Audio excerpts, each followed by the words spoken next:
Le Barça. Ça, c'était un moment fort dans ma carrière. Franchement, je n'ai jamais autant apprécié jouer au football, même les jours d'entraînement étaient un plaisir. Vous savez, j'avais même hâte d'aller à l'entraînement les jours de repos, c'est pour dire à quel point c'était incroyable. Entre février et mai 2022, Aubameyang a marqué l'histoire récente du Barça. Recruté libre pour combler le départ d'un attaquant catalan, Pierre-Emerick a su conquérir tout le monde en très peu de temps. Un triplé contre Valence, un doublé au Bernabéu. Le Gabonais a retrouvé son âme d'enfant avec les Blaugrana. Ceux qui le regrettent encore aujourd'hui, d'ailleurs. Mais après une fin d'aventure difficile à Arsenal, Aubameyang a surtout rappelé qu'il avait toujours l'âme d'un grand numéro 9. Comment commence ma journée? Eh bien, avec de la musique. En 2011, Aubameyang avait 22 ans et était encore méconnu du grand public. Le Gabonais sortait de 4 années très instables depuis qu'il était pro. C'est son papa, ancien footballeur, qui l'a initié au voyage et au ballon dès ses 6 ans. Repéré par l'AC Milan à 13 ans, il signe son premier contrat pro en 2007. Les années suivantes, Aubameyang est prêté un peu partout en Ligue 1, à Dijon, Lille et Monaco, pour enfin atterrir à Saint-Étienne, là où le Gabonais va très vite séduire le football français. Oh, ce but contre Bordeaux! Ce but qui a totalement mystifié Cédric Carasso. J'ai l'impression que c'était de la réussite, non?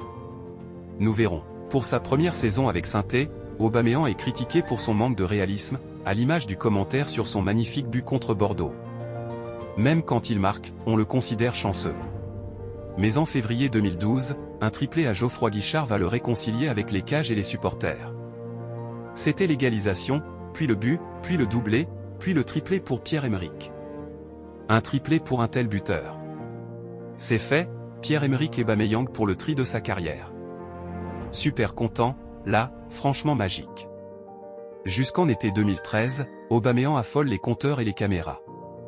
Au Gabon, ses 3 buts et 3 passes décisives lors de la CAN 2012 le hissent en héros national. En Ligue 1, sa vitesse, sa finition, mais aussi son style intéresse les gros clubs européens.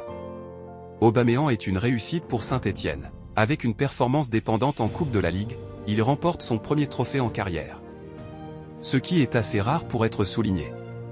Son départ pour Dortmund ne produit aucun bad buzz médiatique. Direction la Bundesliga, transféré à Dortmund pour 13 millions d'euros. Aubameyang claque un triplé dès son premier match en Bundesliga, quelques semaines après avoir fait une entrée décisive en Supercoupe d'Allemagne face au Bayern. Dans un championnat qui laisse plus d'espace que la Ligue 1, le jeu de Aubameyang est bien plus apprécié. Il est séduit par le profil de sa nouvelle recrue, Jürgen Klopp, le titularise à droite d'un quatuor d'attaque composé de Lewandowski, Mkhitaryan et Marco Reus. Après un début de saison exceptionnel, Aubameyang est moins influent depuis janvier. Remplaçant en quart de finale retour de la Ligue des Champions face au Real, et en finale de la Coupe d'Allemagne contre le Bayern, il ne peut rien faire pour éviter la saison blanche du Borussia. C'est donc la fin du règne de Jürgen Klopp à Dortmund, mais aussi le début d'une nouvelle aventure pour Aubameyang. Après 8 ans à la tête du club, Klopp annonce son départ pour Liverpool. C'est la fin d'une époque, mais aussi le début du règne de Aubameyang. Ballon d'or africain de l'année, il est adulé dans son pays, et devient la tête d'affiche de la Bundesliga. Avec des statistiques qui parlent d'elles-mêmes, Aubameyang est sans cesse à la table des meilleurs attaquants d'Europe. La saison 2016 à 2017 reste la meilleure de Aubameyang avec Dortmund. Grâce à l'arrivée d'Ousmane Dembélé, le Gabonais trouve un excellent distributeur de caviar. Au total, il délivre 10 passes décisives à Aubameyang, un record dans l'histoire du championnat. Et c'est la différence. Les débuts de Aubameyang à Arsenal sont prometteurs. Il devient rapidement le grand numéro 9 que le club cherche depuis longtemps. Sa première saison est une réussite, avec une adaptation éclair qui laisse présager le meilleur pour la suite. Aubameyang partage même le soulier d'or de la Premier League avec Mohamed Salah et Sadio Mané. Mais sur le plan collectif, la saison d'Arsenal est mitigée, et malgré ses performances exceptionnelles, le club termine 5e du championnat. Après une entame de championnat catastrophique sous Michel Arteta, Aubameyang montre son leadership en devenant capitaine d'Arsenal. Malgré les problèmes disciplinaires de certains coéquipiers, il reste une pièce centrale du nouveau projet du club. Malheureusement, la saison suivante est plus difficile, et malgré une dernière masterclass en finale de la FA Cup, la situation atteint un point de non-retour en décembre 2021. C'est donc le dernier jour du mercato que Aubameyang rejoint le Barça, après avoir résilié son contrat avec Arsenal. Pendant 6 mois, il s'éclate comme jamais et inscrit un but avec les Catalans.